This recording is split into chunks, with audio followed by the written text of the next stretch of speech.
And we're live now. Good morning. Good morning. Can you all hear me okay?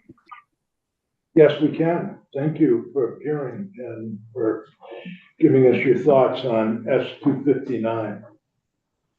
I'm Dick Spears, I chair the committee. Senator Shimon. Hi, I'm Nader Hashim from Windham County. Nice to meet you. Thank you. It's an honor to be here. Tanya Bihovsky from Chittenden County. And Bob.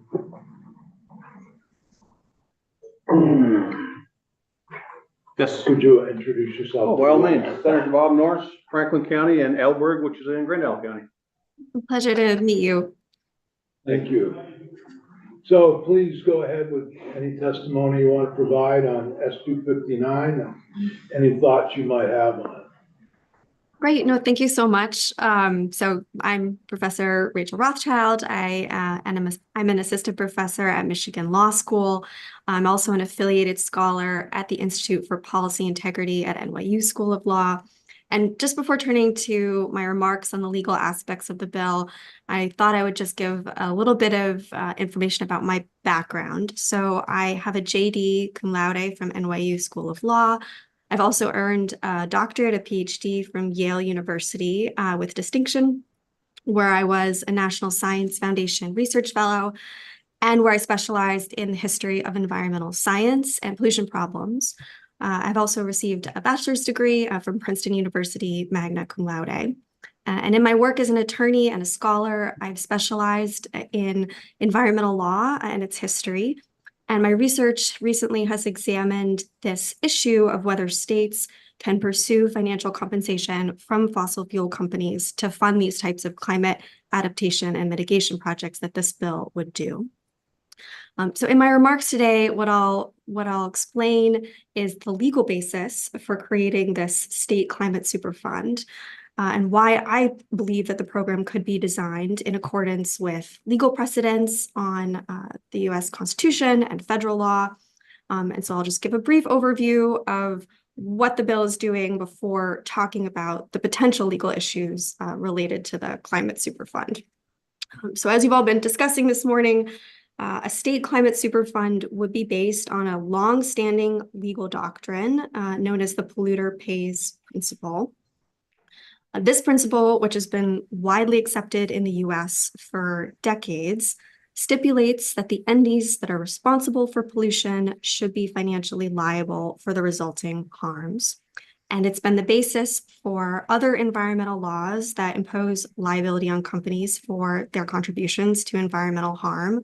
The most apt example here are the hazardous waste laws at both the state and federal level.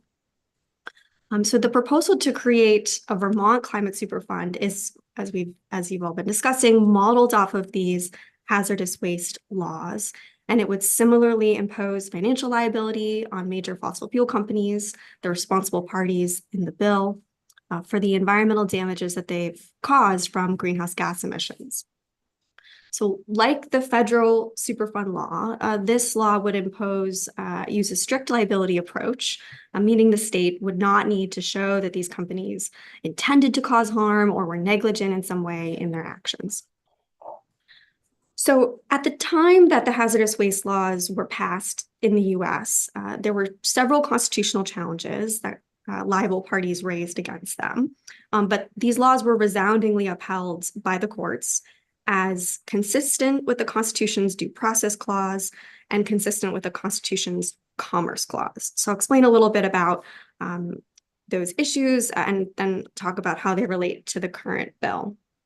So the due process clause of the Constitution, as some of you may know, ensures the government acts fairly when it deprives an individual of life, liberty, or property.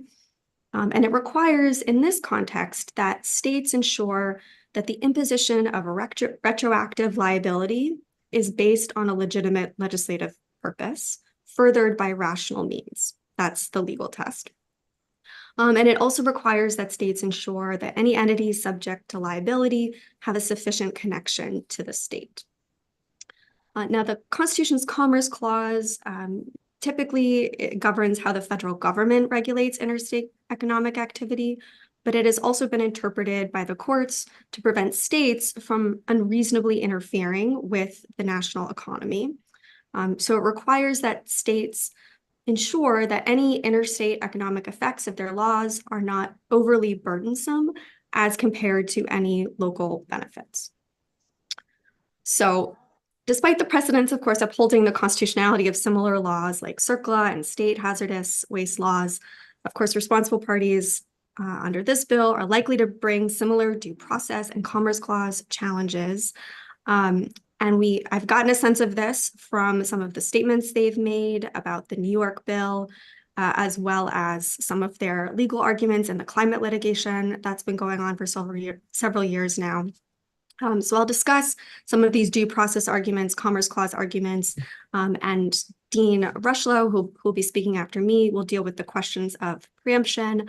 But as you'll see in my written testimony, I've also analyzed that issue. And so if you'd like me to answer any questions about that, I'm also happy to take questions there.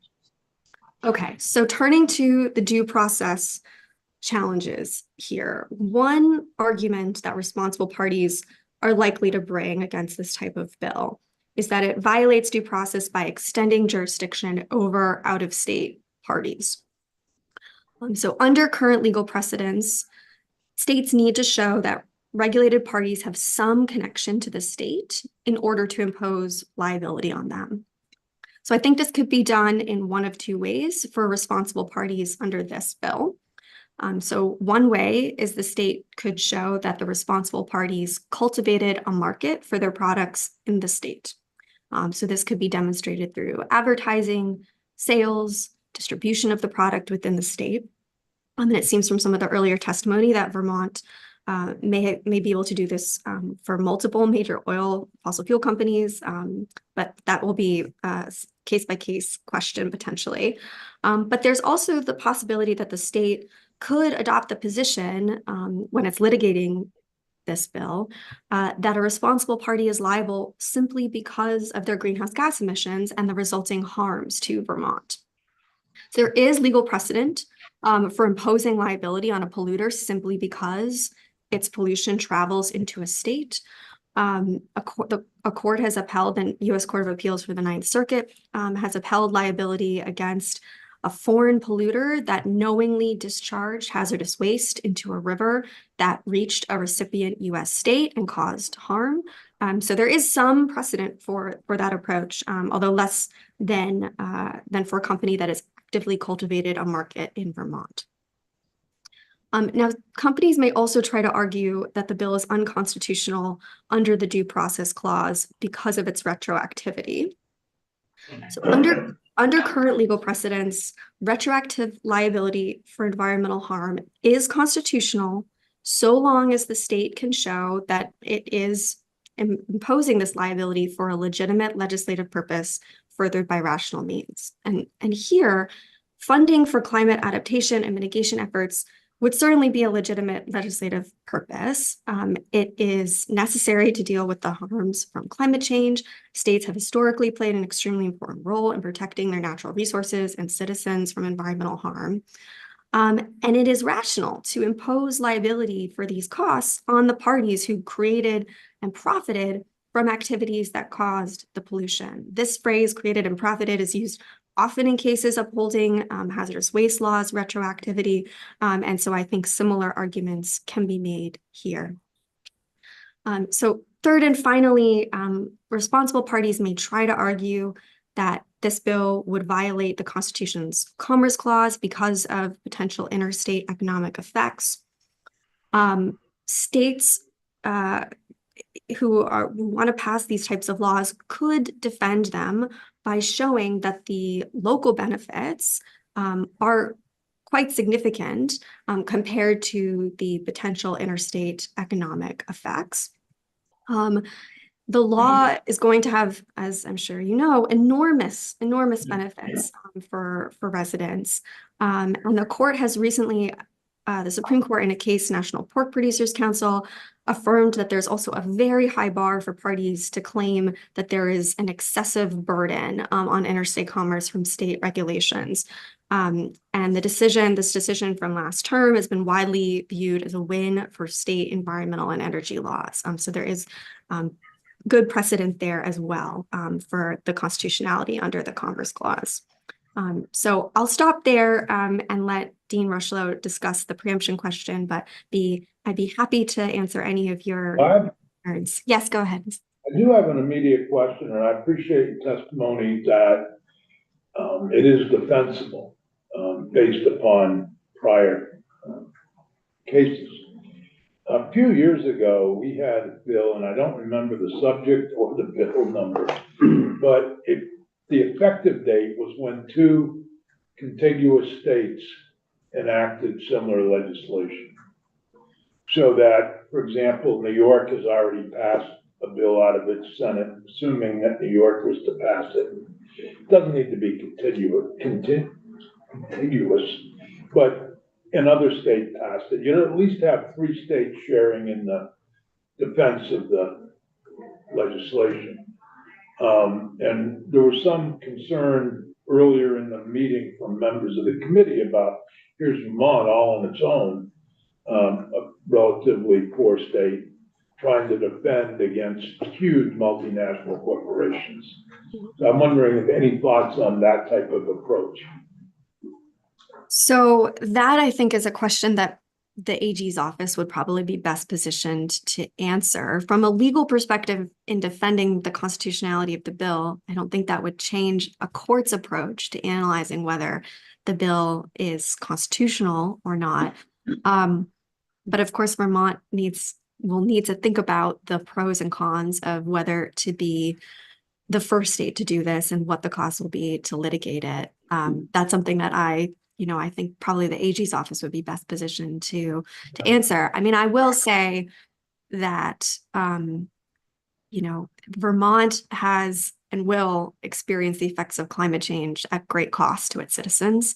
And as was said earlier in these hearings, the state will have to hopefully help its citizens cope with some of the adaptation and mitigation that will be necessary. So, but that is a judgment call that I would defer to the AG's office and all of you about what makes sense in terms of the timing. Thank you, Senator Sheen. Hi, thank you for your testimony. I guess I have two questions. I'm thinking back to the retroactivity piece. Is that the case that I read for this particular piece is U.S. versus Northeastern Pharmaceutical? Is that what you're referencing regarding the retroactivity of establishing liability, or is there a different case that I should be looking at? So there are a lot of cases concerning the retroactive liability of CERCLA and its constitutionality. I have a long list in my memorandum. I can pull it up right here and point you to the footnote. It's never been addressed directly by the Supreme Court, but it has been addressed by multiple circuits throughout the United States, and all of them have upheld CERCLA as constitutional, even despite its retroactive liability, because it is, again, having a legitimate legislative purpose furthered by rational means. Legitimate purpose being to ensure that companies who are responsible for harms from hazardous waste products have to help contribute to the cleanup, and rational means, meaning, the state was imposing the financial liability based on the parties' contributions, right, to these harms, based on their relative degree of responsibility. So I think that would certainly be consistent here with this bill. But no, let me just pull this up here.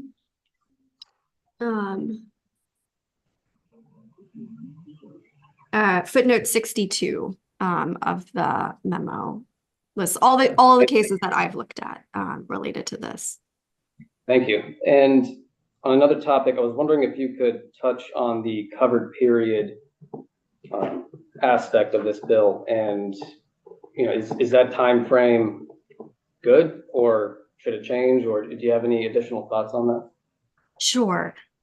So CERCLA, as was discussed earlier in the hearings, can impose retroactive liability quite far back. There hasn't been any time limit imposed there. And so conceivably, there is precedent for this bill reaching quite far back. Fossil fuel companies have known of the dangers of climate change for a long time. There's been very good historical work that's been done to demonstrate this. We, as a country and as a part of the global community, have known about the potential for climate change to cause harms since the early 1990s. I mean, 1992, we have the UN Framework Convention on Climate Change getting started. And so certainly, I would say from that point forward, the state would have very strong grounds for reaching back that far to impose liability. There is a case that the Supreme Court heard many, many years ago now. It wasn't an environmental law case. It's a case called Eastern Enterprises that dealt with the requirement that a coal mining company pay for the health benefits for some former miners that Congress passed. And the court did strike down that law. They found it was unconstitutional. It was a very split opinion. There isn't a clear majority opinion. It was partly analyzed as a taking. It was partly analyzed as a due process violation. But there is some dicta in that opinion where one of the justices references 35 years as a long look back period where the court's going to impose a bit more scrutiny on whether there is a legitimate purpose, whether it's fair. I think there are some important facts to distinguish why the court was worried about fairness there versus in these types of environmental liability cases. But this will be a judgment call that Vermont and other states will need to make in terms of how far back should the state look, and what findings might the legislature make to show that actually it is fair to look back for a certain period of time. So I think 20 years seems low risk. 30 years, I think you can make extremely good arguments. More than that, I think the court will take a harsher look. So I hope that's helpful.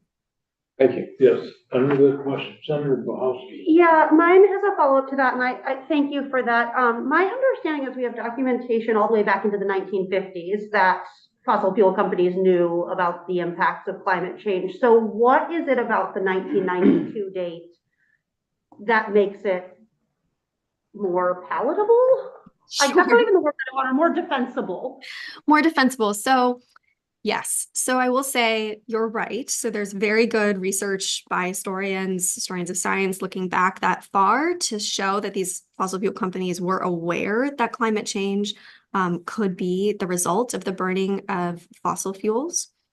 But the court is going to be thinking about not just when the companies had some scientific understanding that this might be a phenomenon, but at what point did people start to understand, well, the environmental effects could be quite serious? At what point would it be reasonable for to say the company should have expected some type of regulation or liability? And so that's a somewhat different question, right, than when did they know that climate change was a scientific phenomenon? And so the reason I would point to the early 1990s as a good starting point for imposing liability is because that was the point where the United States and the international community, other countries started to negotiate, right, over some type of agreement to begin reducing greenhouse gas emissions. And so I think you could make a very strong argument that the companies were on notice by that point that there was going to be some type of control of these emissions, that they were going to be considered pollutants. And so that is fair, right, for them to then expect liability back to that date. But you could pick other points in time, right? I mean, you could look to a case like Massachusetts v. EPA, which was decided at the end of the Bush administration. That case found that greenhouse gases should be considered air pollutants under the Clean Air Act. From that point forward, the companies certainly should have been on notice that they could have liability for their contributions to climate change, in my view.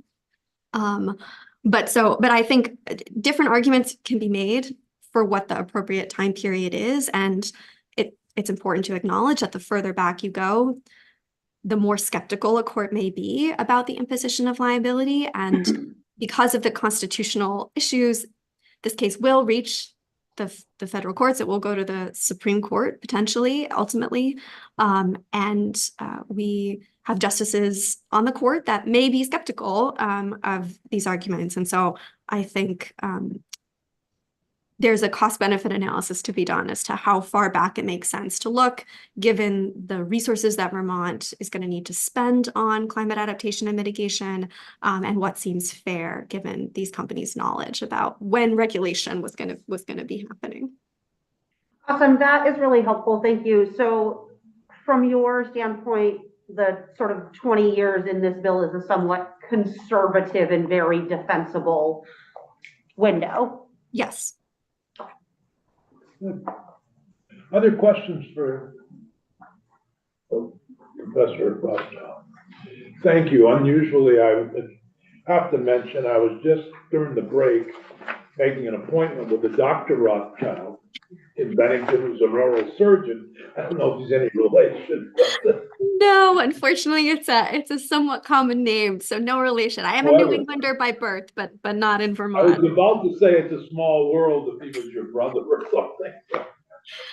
But thank you all so much, and please feel free to reach out over email if I can be helpful at all in answering other questions. I appreciate your help, and that's been very helpful. Thank you very much. Just before we go to our next witness, I have to mention this. I don't know if you all saw the final reading yesterday in Vermont Digger. Well, Sears says, "I'm not sure what I want." Bruce says, "Are any of us?" And Sarah says, "Amen." So this morning I found this little thing that I've had. The nice thing about living in this town, when I don't know what I'm doing, someone else does. I don't know if you saw the picture, but Senator Norris, or apparently my glasses serve as a good Yes, telescope. I saw that your glasses served as a great focal point for Senator Norris. It was a very artfully done photo. Did you see the I pic- wonder how he got that. Because Where is it had it? to be she, right? Digger. Oh, Yeah. Anyway, we took I digressed a little bit, and we have Professor Jennifer Rushlow, the Dean of the Merrick Lloyd School for the Environment at Vermont Law School. Professor, our Dean, thank you. Thank you so much for having me. Okay, so yes, I'm Jennifer Rushlow. I live in Norwich, Vermont, and I'll just start by saying that the Vermont legislature is doing something very important with this bill, protecting Vermonters and making the accountable parties pay for the damage they've caused. So thank you for taking on this issue. And thank you for the opportunity to speak with you. I had hoped to be there with you in person, but my household has fallen victim to whatever virus is going around at the elementary school in Norwich. I'm going to focus my comments on assessing litigation risk, and specifically any risk of preemption of a law like this by the Federal Clean Air Act. And I will just say, we're so fortunate to have heard from Professor Rothschild. I'm sure it was evident from her testimony that she is a national expert on these issues. And we're very lucky that she's made herself available as a resource. I'll start by just giving you a sense of my experience for context. So starting with my current academic career, I'm the Dean of the Maverick Lloyd School for the Environment at Vermont Law and Graduate School. I direct the Environmental Law Center, and I'm a professor of law. I teach and write about climate change law and air pollution law, and my particular expertise is in climate change litigation. I've also taught evidence, and I serve as the reporter for the Vermont Judiciary Advisory Committee on the Rules of Evidence. And I testified several times during this legislature's consideration of the Global Warming Solutions Act, specifically related to litigation questions associated with that law. But perhaps more relevant, prior to joining academia, I had a career in practice as an environmental lawyer in Boston. I was at Conservation Law Foundation in their headquarters in Boston for 7 years, and worked on many things, including climate and air pollution litigation. But the case I worked on that has caused me to be before the legislature the most is a case called Kane v. Mass DEP, where CLF and some other plaintiffs sued the state of Massachusetts for failure to implement the Massachusetts Global Warming Solutions Act. And under that act in Massachusetts, the Department of Environmental Protection was required to promulgate regulations, which they didn't do. And so we sued the agency and we won at the state Supreme Court. And that led to DEP issuing the required regulations. In addition, I also ran a program on farm and food issues and founded a legal services program to provide free legal services to low-income farmers. But just as importantly, I live here in Vermont, and it is plainly evident that the bill for taxpayers is going to be overwhelming responding to climate adaptation. I work in South Royalton, and while I'm here in my personal capacity, not representing the school, I'll share my personal experience of working at Vermont Law and Graduate School, where every flood is cause for emergency on our campus. It disrupts our operations. We've had to close campus because we're right next to the river. It's taken down our internet when we've had floods in the last year. And of course, we have staff and faculty that live in Barre and Montpelier and other places that have been so acutely affected by recent floods. And the cost of recovery for these disasters is untenable for Vermonters, as you know. So this bill is important insofar as the responsible parties for whom there's piles of evidence that they knew the damage they were causing and continued business as usual anyway should be the ones who pay. And in my environmental law classes, we talk about environmental economics and the concept of environmental externalities, which is where the price of a product doesn't incorporate indirect costs, such as damage of pollution to property or human health. And S259 internalizes the true cost of fossil fuel production so that fossil fuel companies pay for the cost of doing business rather than the general public. When it comes to climate change and the cost to taxpayers, the chickens have come home to roost. This is no longer an issue for future generations. We're paying for it right now. And the cost of the public paying for these externalized costs will sink us. We shouldn't have to be the ones to pay. So to turn to preemption, I'm going to focus my remarks on the concept of preemption. In our federalist system, the states have primary police powers, but where Congress passes a broad federal law addressing an issue, it may preempt states from lawmaking in the same place. So the question presented here is there a federal law that preempts Vermont from recovering the costs of climate change damages from the polluters that are causing it? And opponents of bills like this have zeroed in on the Federal Clean Air Act, and I'll focus on that today. So to answer the question I posed a moment ago, there is no legal precedent that speaks directly to the issue of federal preemption of a state polluter pays statute like S259, full stop. There is a line of Clean Air Act preemption case law related to a different area of law, utilizing tort causes of action in court, such as nuisance common law. And you should be aware of it because oil companies will bring it up as they cast about for ways to not have to pay their fair share. But the bottom line, in my opinion, is I think this is a red herring. Nevertheless, it's going to come up, and it's important for the state to be prepared to understand the issue, and that's what I hope to help with today. The area where this issue has come up is primarily in lawsuits where local governments like the cities of New York, Baltimore, Oakland, and others have sued major oil companies for damages caused by greenhouse gas emissions using state tort law. Some key differences to note between those lawsuits as compared to S259. These cases do not involve state legislation of any kind. There's no statutory basis in these cases for the local government seeking cost recovery. So these cases have nothing to do with the lawfulness of cost recovery laws like S259. Instead, in these cases, the local governments are asking the courts directly to impose liability on polluters using tort legal theories, namely nuisance law. And this relies on a judge deciding that a polluter has wronged the plaintiff and forcing them to pay large sums of money.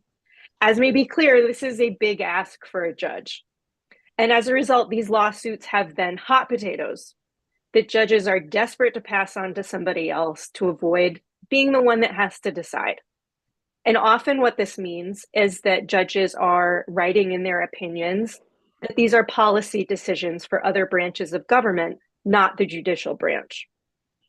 In my opinion, it would not be an overstatement to say that judges are going very far out of their way, sometimes stretching legal analysis to do so, to avoid having to be the one that sticks their neck out and says, yes, polluters will have to pay for these damages.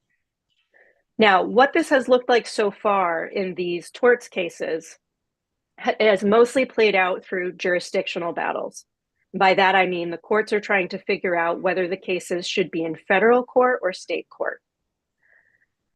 These nuisance cases, and there are many, have passed back and forth between state and federal court while judges decide whether this is an issue better governed by state law or federal law.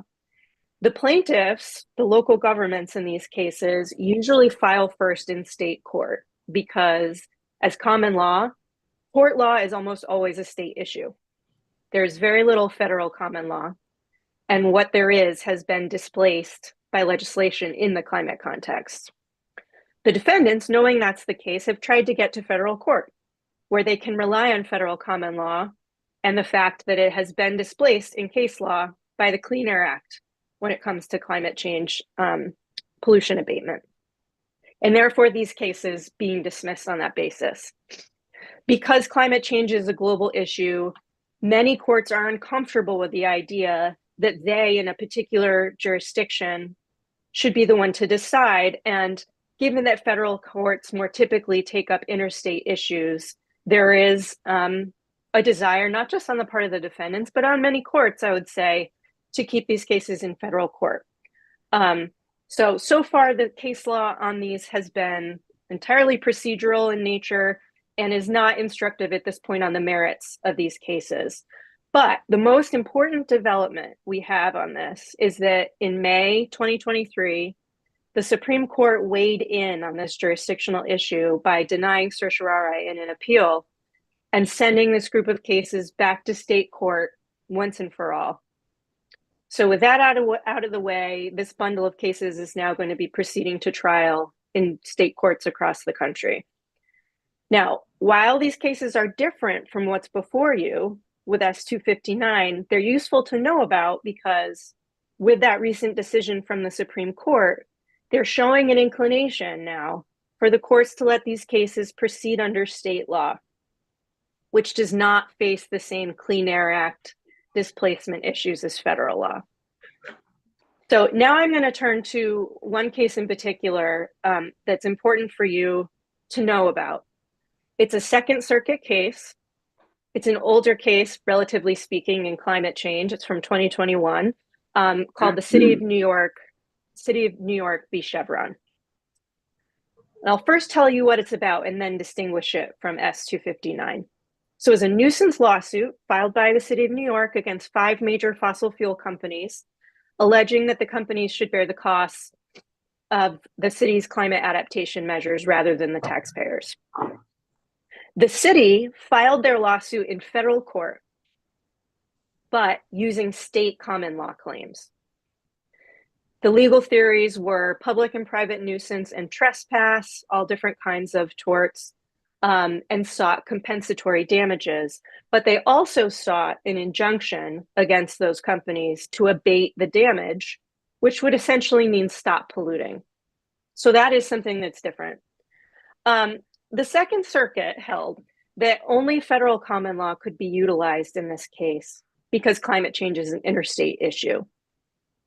But a federal common law claim could not succeed because in this instance, federal common law claims related to greenhouse gas emissions were displaced by the Federal Clean Air Act.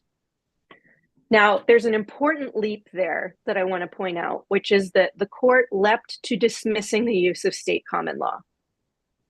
Because of this led them down the path of discussing the displacement of federal common law by the Clean Air Act and finding against the city.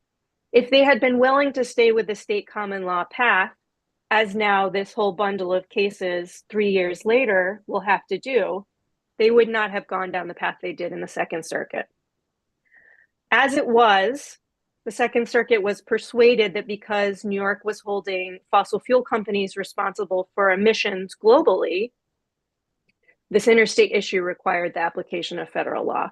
And it's important to note that other circuit courts have found the opposite. And this decision from the Second Circuit has been widely criticized by academics for its flawed legal analysis, specifically related to the court's conclusion that state common law claims could not proceed. The court then goes into an analysis of the Clean Air Act, and it is clear in Supreme Court precedent that the Clean Air Act preempts federal common law claims. That's settled when it comes to greenhouse gas emissions abatement. And so it was on that basis that the Second Circuit affirmed the lower court's dismissal of the case. Going back to my earlier comment about courts finding these cases to be hot potatoes that they'd rather avoid, throughout this decision, the Second Circuit judge who wrote the opinion, which is Judge Sullivan, advised judicial caution in interfering with existing policy on the global issue of climate change. And that attitude is consistent with almost every decision I have read in a climate litigation case seeking to use a judicial remedy to abate climate pollution. Almost uniformly, judges believe that legislatures are the correct branch of government to make decisions about climate change. So what does this case mean for you? There is precedent in this federal jurisdiction in the Second Circuit, obviously relevant to Vermont, that's related to cost recovery, insofar as that's what the plaintiffs in the City of New York v. Chevron case wanted to do, among other things. But it is in the context of private lawsuits based in common law, not grounded in any state statute. And the negative decision that came out of that case has entirely to do with the way the lawsuit was framed and the fact that it was filed in federal court and not state court, meaning it probably would have had a different outcome if the plaintiffs had filed it in state court in the first place, as most of the other cases of this kind have now done in subsequent years. It's also a case from 2021, and there have been enormous changes in climate litigation since then, namely the string of cases I mentioned earlier. But this case, nor any other case, speaks to the legality of a state cost recovery statute. It does not establish that such a statute would be preempted by the Clean Air Act, and any assertion that it does by fossil fuel companies is legally incorrect and frankly intended to misdirect and scare people off. I'll wrap up by speaking more broadly to the issue of whether the Clean Air Act could preempt S-259 outside of the context of those tort cases. The short answer is no, in my opinion. The Clean Air Act splits the burden of regulating air pollution between the states and the federal government. And in fact, by far, most of the day-to-day operations of the Clean Air Act happen at the state level. But the Clean Air Act is a pollution abatement law. It decides how much pollution is okay and uses tools like permits for individual facilities to limit pollution. The application of the Clean Air Act to greenhouse gas emissions has been a matter of extreme contention in the Supreme Court for decades, most recently in the case of West Virginia v. EPA, where the current Supreme Court showed reticence to limit greenhouse gases using the Clean Air Act at all. The Clean Air Act is not a polluter pays law. It does not extract damages from polluting companies. It does not occupy the same space as a climate superfund law and therefore cannot preempt it. And it does not foreclose the ability of a state to legislate cost recovery from polluters. I'm happy to discuss this issue now and in the coming months, and I thank you again for the opportunity to discuss this area of law with you. And for all the reasons you've heard today, I urge you, from my standpoint, to vote in support of the bill. Thank you. Thank you.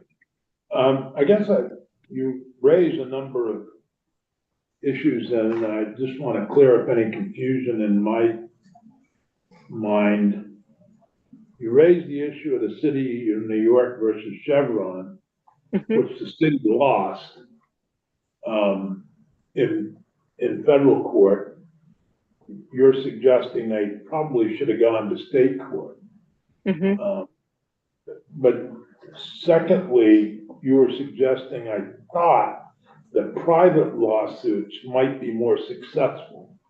Or did I misunderstand that? For example, the businesses of Montpelier got together and filed a lawsuit for the damages done this July, to help with their recovery that's, and filed a lawsuit against the big oil, the companies that New York sued. Would that have been more successful? No, sorry, that is not what I intended to Okay, imply. I misunderstood you then.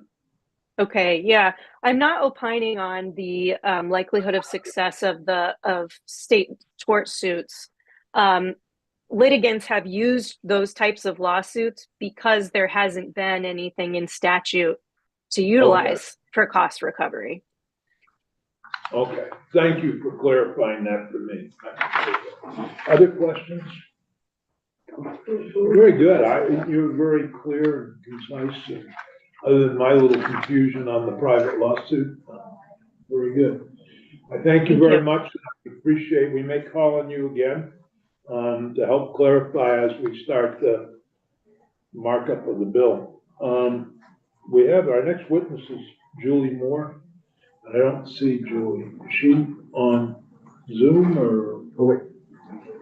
or awaiting entrance? Oh, My boy. goodness. If you couldn't be more on time. Well, or perhaps your powers to summon the witnesses are just Should more I than we know. sit Well, I right don't down? know. When we get the secretary coming in just when we're ready. It's like I It might be do your it. magic. It's like magic, exactly. Let me just get my notes. Secretary, welcome, and Thank you. S-259, and we appreciate your being here this morning to discuss this. If the bill passed in its current form, there would be quite a bit of work for the agency. And Yes.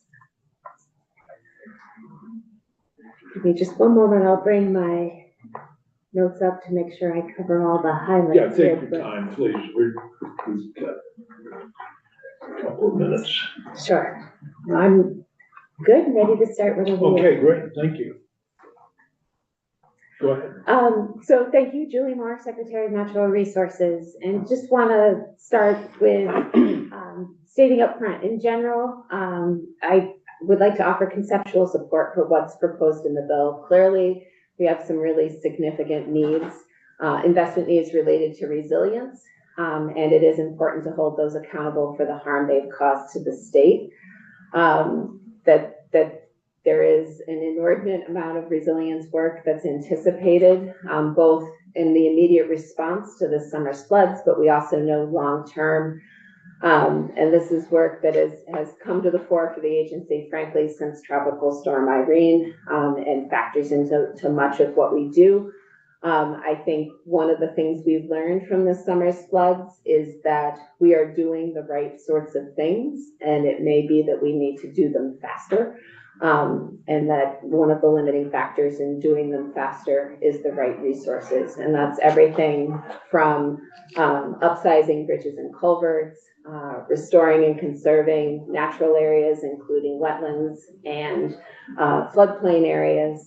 All of those pieces taken together are needed to reach landscape level resilience, and there's quite a bit of work yet to do. That said, functionally, there are some real challenges for us in the way this bill is drafted. I should be upfront in saying we haven't had the benefit of walking through this with the folks that did draft it in order to understand sort of what the logic was in setting it up the way that's laid out in the bill. honestly, I went into it assuming it was gonna look like the Superfund, Circle-based Superfund program, but don't see a lot of strong resemblance there. Other than, and if the intention, I guess, is to model it on Superfund, would be happy to talk further and make available some of our staff who are steeped in that particular program. I also wanted to flag for the committee that the announcement the governor and the treasurer had made last month regarding work to develop a resilience implementation strategy. That is on a timeline to be done by July 1st of 2025, and feel strongly that that resilience implementation strategy should be done first. This will really help us understand what it is that needs to be done. And then, you know, sort of dovetails into, I think, what's laid out in the bill in terms of the work assigned to the treasurer and what it would cost to implement those resilience projects, and then how to prioritize and distribute any money. So as I indicated, the resilience implementation strategy is targeted for July 1st, 2025. That was an intentional date selection to align with when the revised climate action plan will need to also be provided to this body as per the Global Warming Solutions Act. And I think having alignment between all of those various efforts is really important. There's some rulemaking components of the bill that I think are challenging, in part because of what it would also do to the timeline. By my read, it asks us to do things that would be in the statute as a result of passing this bill. And I think, you know, adjusting the rulemaking to be a may as opposed to a shall would provide the agency with flexibility, and I think would remove what I see as another potential barrier to the timeline.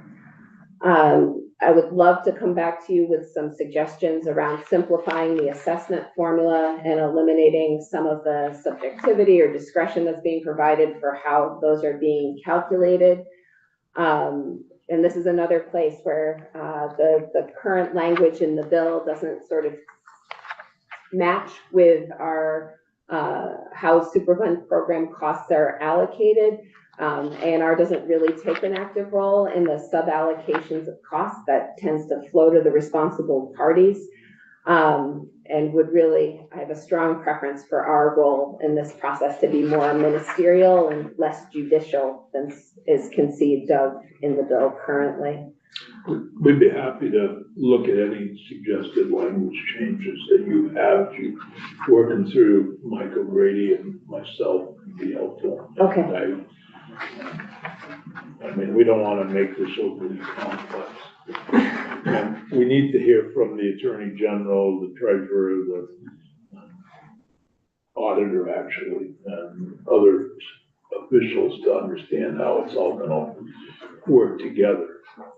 Yeah, and I think the done right, the resilience implementation strategy would provide a strong foundation for a lot of what's envisioned in here, honestly. There's a clear need in that space. I just want to, you may have missed some of the discussion. Obviously, this is the first draft at this effort.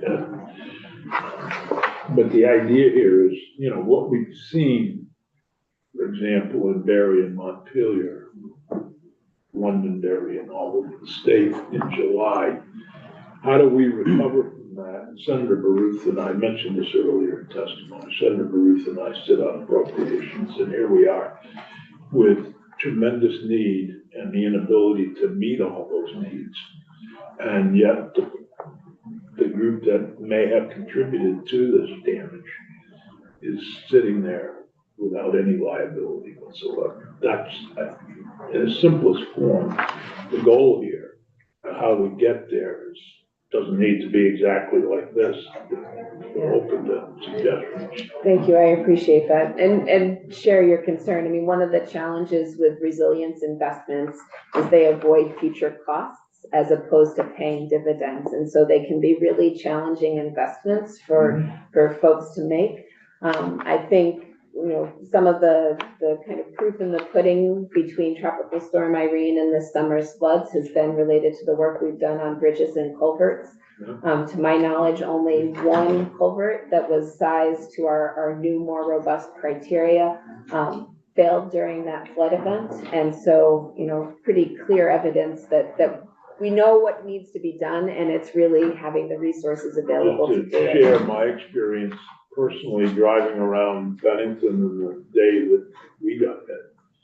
The balloon sack was way up, but it didn't go over its banks. It didn't flood, and I think that's partly because of the work that was done following Irene in the balloon sack. And I'm going over the Silk Road Bridge, which I used to get to my house.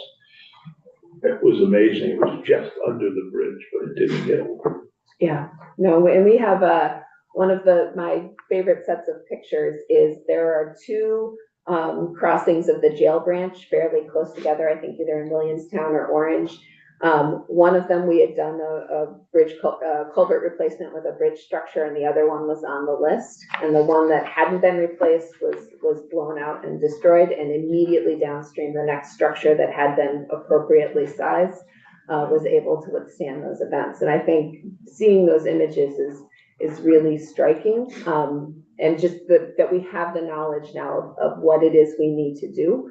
And to me, the resilience implementation strategy is pulling all of that together from things like our river corridor plans, our tactical basin plans, the state's hazard mitigation plan, in order to have the kind of cost estimate that this effort I see as being contingent on. Senator Bowski. Yeah, my question is a little bit of a follow-up to your point, Senator. So I appreciate that you're still in the process of doing that resiliency plan, and that'll be done sometime next year.